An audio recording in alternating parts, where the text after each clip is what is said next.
everybody, Tom Rosado from Xena Mastering here. I'm driving right now. It's a rainy Thursday in the middle of the COVID-19 craziness. I hope everybody's staying safe out there. Wash your hands. Vitally important to wash your hands. I just wanted to make a quick video because I had a thought while in my car and thinking about how little time I spend in my car these days, which may sound irrelevant to audio production, but it's actually very relevant in terms of my world. Before we get into it, I just wanted to point you to our website, www.xenamastering.com, Z-E-N-A mastering.com. Send us your tracks. All the information is on the website, and I would love to give you a competitive, loud, punchy master that retains all the dynamic range and depth and clarity of your original mix for a very competitive rate. Tom at xenamastering.com. Reach out to me with any questions you may have, and let's talk about your next project. That said, why is my time in the car so important to me? That has to do with a principle called referencing.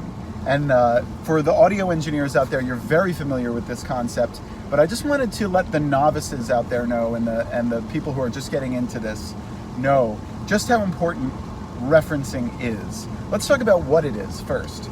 I'm sure that you've noticed, and maybe you haven't, but if you're just getting into this, you will notice at one point, you're in your control room in your studio, in your home studio or in a professional studio. You get the mix sounding great in your control room. It's popping. The vocals are sitting perfectly. The drums are punchy and in your face and exactly where you want them. And then you leave. You throw it on headphones. You listen in the car. You listen on your laptop. And all of a sudden you're like, whoa, what happened? Like, it sounds completely different. That's very common, and that has to do with a lack of familiarity with the intricacies and the quirks of your system. I often get people who ask me, oh, well, if I were to just buy that $6,000 pair of speakers, right, my mixes would sound that much better. No, absolutely not. The price tag on the speakers has nothing to do with how good your mixes are going to sound in the end. Now, it's much better to listen on high quality speakers. You'll get more detail in your mixes. You'll be able to hear the intricacies even better. But that doesn't mean that you will automatically know the system well enough to learn the quirks of the system well enough to get those mixes to translate from that control room on those speakers to Grandma's cathode ray TV from 1987. One does not make the other that much better.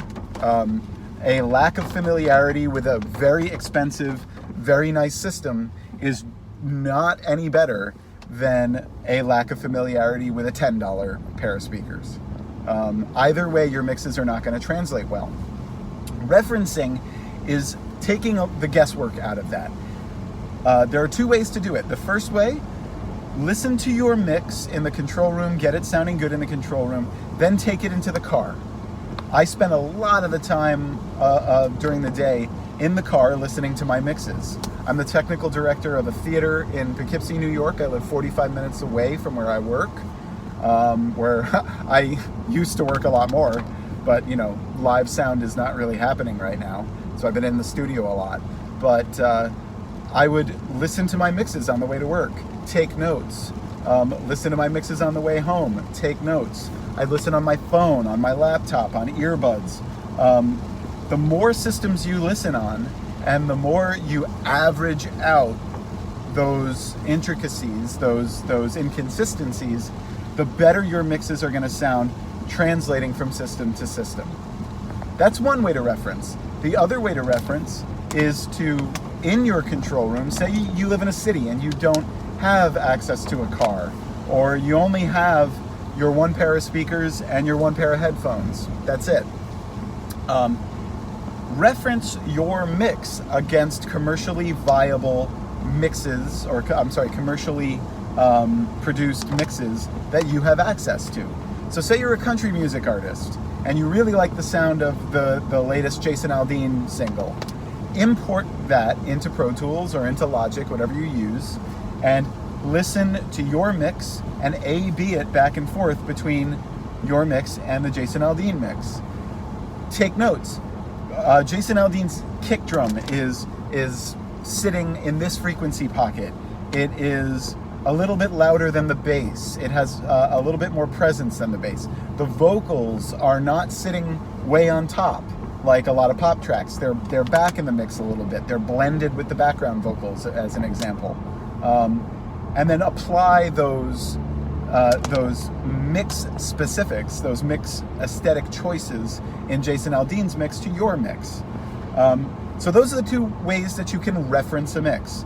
Listen to your mix against other commercial products that you like, that you want to emulate, or listen to your mix on a plethora of systems, take notes, and average it out. I would argue that you should do both, and I do both on a regular basis. And don't be afraid to pick your mix apart. Don't just buy an expensive set of speakers and be like, okay, I'm set. Everything's gonna sound great from now on. If you got the money, it's always good to have a really nice pair of speakers in your control room. But, you know, a lot of us don't have that luxury, and we can get the same result just by practicing good habits, good referencing habits. That's all I had for today. Tom Rosato here from Zena Mastering, Z-E-N-A Mastering. Look us up, www.zenamastering.com. If you have a project that you want to take to the next level, that you want to be competitive with your competition, please send us your tracks. We have a very competitive rate and would love to work with you. www.zena, Z-E-N-A Mastering. Thanks, guys. Stay safe. Be careful out there. Wash your hands and spend a lot of time in the studio because we've got the time. All right, guys. Have a good one.